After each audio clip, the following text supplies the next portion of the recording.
Hello everyone and welcome back to another average review. And today, we're actually going to be taking a look at a bit of a controversial figure. The Mcfarlane DC Digital No Man's Land Batman. Now, taking a look at the packaging, and I should note, I've already taken this figure out of the box before, but I decided to put it back in. Now that's because this was originally going to be a review of this figure alongside the DC Digital Speed Force Flash. But unfortunately, that figure, being fragile as ever, had its ankle broken off when I lightly removed it from the plastic bubble it was kept in. So that review kind of just went down the drain, and now No Man's Land Batman is just getting reviewed on his own. So with that lengthy backstory out of the way, taking a look at the box, and it's a standard Mcfarlane DC Digital affair. We've got some nice bits of blue along with black on the packaging, Mcfarlane and DC Direct logo along with the Mcfarlane Toys Digital logo, along with Batman's logo and his name. Now on the side we can see this is Batman from No Man's Land, and on the back we see this awesome looking artwork of Batman. So yeah, no real complaints with the packaging itself. It's pretty dang nice. But hey, let's get him out of here. And I don't have to worry about breaking him, because guess what? He's not the Speed Force Flash who derailed an entire video. I'm going to be salty about that for the rest of my life, just making that clear. Alright, getting this guy out of the box, and yeah, it's pretty much just another usage of the Nightfall Batman body mold, which I don't think is a bad thing. It's a really good Batman body mold. And, I mean, getting a bunch of different versions of Batman's suits on the same body is definitely fine by me, since they'll all look pretty consistent. Although that isn't to say this figure doesn't have new tooling. There's the pouch belt, which is pretty cool to see, and this head sculpt. And I mean, in my opinion, this might just be one of the best DC Multiverse Batman head sculpts we've ever gotten. I mean, it's just such a, well, Batman-looking head sculpt. It just brings to mind a lot of different versions of the character from different artists, shows, movies. What can I say? The head sculpt looks really good. I especially like the length of the ears. It strikes a nice middle ground between the super short ears and the really long ears. So I definitely like that. Speaking of happy mediums, well, the shade of blue is pretty dang dark. So I think that's another happy medium between the super dark, black Batman suits and the bright blue ones. Instead, we have a bit of a more muted blue, and that matches with the really dark gray, which I think looks really cool. And they make the bright yellow on the Bat logo and the belt really pop, which I think is a really good choice. I also like this Bat logo. It's not too big, not too small, just right. And the belt, I mean, it's a really good looking pouch belt. Like I said, I like the shade of yellow. The pouches themselves are really nicely textured and sculpted. And the buckle, although simple, is a pretty classic Batman belt buckle. Now, I've been overly positive about this figure, but I think I should talk about the big negative, the cape. Now, it is soft goods and matches the shade of blue, but it is not wired, which is ridiculously disappointing, since, I mean, it clearly has, like, the, sort of threading that's, there for the wire, but it's just not in the figure. And I can't imagine it saved them that much money, since they already have the stitching and space for the wire to make this a wired cape. I know that, it seems like I'm just really tearing into this figure's cape specifically, but Mcfarlane has made so many figures with wired capes now that it's pretty much become the standard for the line when you have a figure like Batman. And I mean, there have been a bunch of versions of Batman on this body mold that have had wired capes that are pretty much exactly like this. That, Justice League Task Force Batman that I personally think looks horrible had a very similar cape color, and it was a wired cape. So I have no clue why this DC Digital one doesn't have a wired cape. Now granted, I think you can sort of mitigate how bad it looks by sort of folding it a bit back, but still, that is really annoying to me. But hey, enough yapping about the really cool paint job and really lame cape. Let's talk about the articulation on this figure, and if you've seen one of the many reviews of a figure on this body mold, you know what to expect, and, well, pretty good expectations, actually. The head is on a dumbbell joint. He can look up this far, which is pretty good. He gets a bit of looking down, but not much. He can tilt his head side to side and spin all the way around.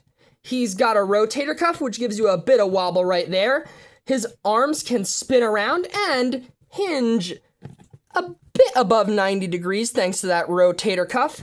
He's got bicep swivel along with double jointed elbows with a near perfect bend, along with the Mcfarlane style wrist articulation that can spin around and hinge in any direction. Now, as usual, his torso is on a diaphragm joint and a ball jointed waist. He gets a bit more hunched forward than most Mcfarlanes, but not much. But he does get a pretty good arch back. He can tilt side to side, and of course, twist at both the diaphragm and ball-jointed waist, although the latter is a bit more difficult thanks to that bulky belt. Now, below the belt, we have the Mcfarlane-style hips that can kick forward under 90 degrees, although they do get a near-perfect split, and actually, some really good thigh rotation, which I'd say is pretty unusual for a Mcfarlane. This is actually a lot more range than I expected, which is actually pretty good. He's got double jointed knees with a pretty good bend, along with McFarlane style ankles that can spin around, hinge forward and back, and pivot side to side. Although last but not least is the McFarlane style toe articulation. So yeah, as usual, a figure on the Nightfall Batman body mold has good articulation. No wonder they keep using it. Wow. Moving on to the figure comparisons, and we of course have to start out with the standard male and female comparisons, the Marvel Legends Renew Your Vows Spider-Man and Spinneret. Although, hey, moving on to some of Batman's villains, which are super important in the No Man's Land story, we of course have to start out with Batman's arch nemesis, the Joker. This is the Silver Age version, also from the DC Digital line, and he looks really good with this Batman. For some more classic villains, though, we have the DC Classic version of the Riddler and the Batman the Animated Series inspired repaint of the DC Rebirth Mr. Freeze. For some video game versions of classic villains, though, we have the Arkham City Ra's al Ghul and Arkham Knight Scarecrow. And for some non-DC multiverse figures, we have the DC Direct Nightfall Bane, and the sometimes friend, sometimes foe, Catwoman from the DC Essentials Nightfall line. Catwoman is a nice segue into the rest of the Bat family, starting of course with Dick Grayson Nightwing, once again from Nightfall, are you sensing a pattern here? And the Bat Family 5-pack version of Batgirl. There's actually going to be a new classic Batgirl in the McFarlane DC Multiverse line, so I'm pretty excited for that since it looks really good. But hey, what is a Batman without Robin? And here's my two closest approximations of a 90s Tim Drake I have in my collection, being the McFarlane Batman Forever Robin with the Bat Family 5-pack Jason Todd head on the left, and on the right, the Mattel DC Multiverse Tim Drake Red Robin. But hey, moving on to some non-Bat Family allies, we of course have have the Justice League, starting off with the other half of the world's finest, Superman. On the left, we have the Atomic Skull 2-pack version, and on the right, we have the Target exclusive Strange Lives Superman. I think that one does work pretty well with this Batman's darker, more muted color scheme. Although the contrast with the Atomic Skull 2-pack's color scheme also works really well. Of course, we gotta finish off the DC Trinity with Wonder Woman, specifically the Page Puncher's Golden Age version, since it's the only Mcfarlane classic Wonder Woman I have. For some other members of the League, though, we have the Green Lantern, specifically John Stewart, and the Flash, the version from DC Rebirth specifically. And the biggest disappointment I've ever seen, the DC Digital Speed Force Flash. Yes, I am bringing this up again, and I am still salty about it. I had to replace his foot with a temporary one from Animal Man since they're on the same body mold. I really don't get why the legs are transparent. They're so stiff and fragile, and it would have just made more sense, and probably would have been cheaper to just straight up re-release the figure, just with the normal legs. And I mean, the paint is also really bad. I mean, just look at the belt. There's a bunch of gaps and just missing paint on the sculpted areas of the belt. And I mean, same for this part of the arm. I mean, there's just a splotch of paint right there. And that's not to mention how hard to find this figure is. So yeah, I'm not giving this guy a review, but 5 out of 10. One of the biggest disappointments I've ever seen. On a much more positive note, though, we have the Endless Winter Aquaman and Mattel DC Universe Classics Martian Manhunter, along with the DC Digital Dr. Fate and Target exclusive Red Tornado. To round out the League, though, we have the Collector Edition Firestorm and, well, just Fire, who is another recent addition to my collection, and she's actually a really good figure. One of the reasons I got her was because I've heard rumors that there's gonna be, well, a figure of Ice in the Page Punchers line, so I'm gonna be wanting Fire to pair with her to sort of expand the Justice League International. Also, notice how this translucent figure didn't snap in half right when I took her out of the box. Although finishing off the ally comparisons, we have the most important figure in Bruce Wayne's life and the most important figure in my Batman collection, Alfred Pennyworth from Mattel's DC Multiverse line. But for one last DC comparison, we actually have the original Nightfall Batman.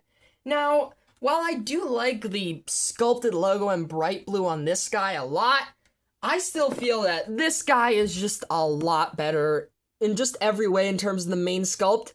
Maybe not the cape, but maybe I'm a bit indecisive. I usually prefer cloth goods capes, but this one doesn't have a wire. And although this cape looks really good, I don't like how it just sort of jots out to one side. You know, it's not symmetrical. So, pick your poison. Either way, I think this guy is a great upgrade overall. But as is tradition, here's the Mcfarlane DC Digital No Man's Land Batman with Hitmonkey and Goliath. Now you may be wondering, what accessories does this Batman come with? Well, he comes with the standard DC Multiverse, or should I say DC Digital, trading card and figure stand. The figure stand has the Mcfarlane Digital logo on it, and the trading card is a pretty standard Batman trading card, although it does have a very brief summary of No Man's Land, which is pretty cool. It also comes with this card, which on the back has a scratch-off code for a digital version of the figure you can have in a digital showroom. I've said this every time I've talked about a DC Digital figure. I couldn't care less for this edition. I really just don't get it at all. Like, why would you want a digital showroom for figures?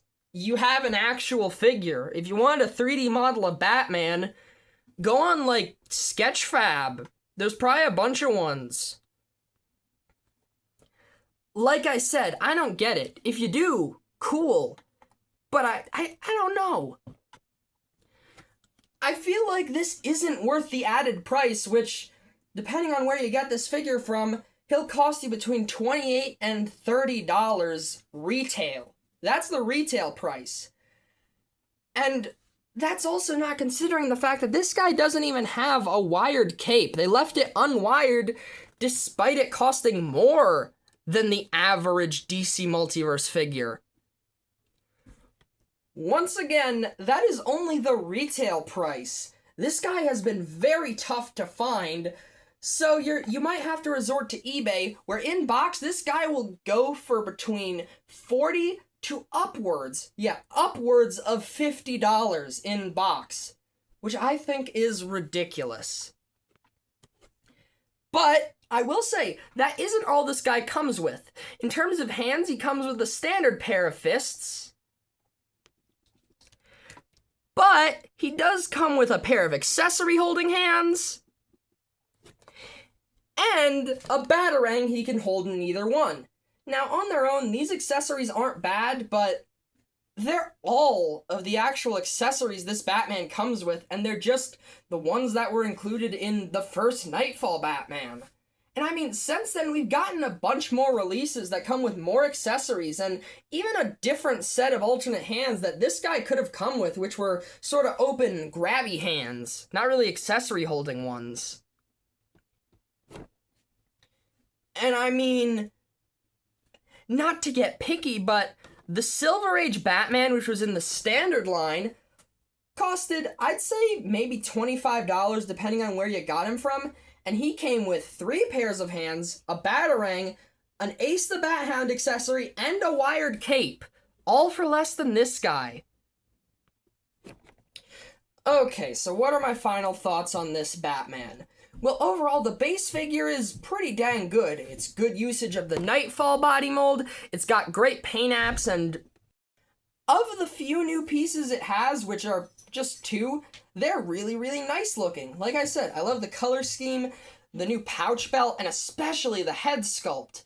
And this guy does fit in very well with other Batman characters and the Justice League. But my praises really just end there. He doesn't come with nearly enough accessories to make up for the price. His cape isn't even wired. And he is unbelievably difficult to get.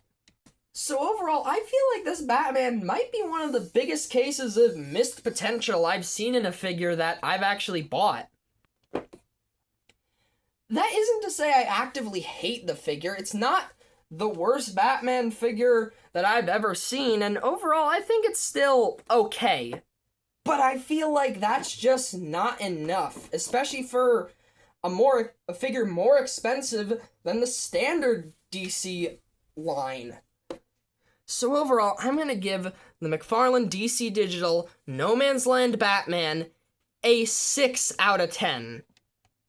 I feel like this guy could have easily been a 9 or even a 10 if he was just done a bit better. If he had a wired cape, more of the accessories that the other versions came with. And I mean, I wouldn't be complaining if he was just a regular DC Multiverse figure instead of this digital gimmick. So yeah, this guy is probably still going to be going in my Justice League display, and I might even, try to add a wire to this figure's existing cape, since, I mean, it does have the necessary space for a wire in the cape, and you could probably just put one in there if you just heat up the neck and pull it off. But still, I feel this figure could have been so much more. But tell me what you think. Do you think this figure is the best Batman we've ever gotten? Or do you agree with me in saying it's pretty disappointing? Either way, thank you very much for watching, and have a great day, 'cause you deserve it. Bye-bye.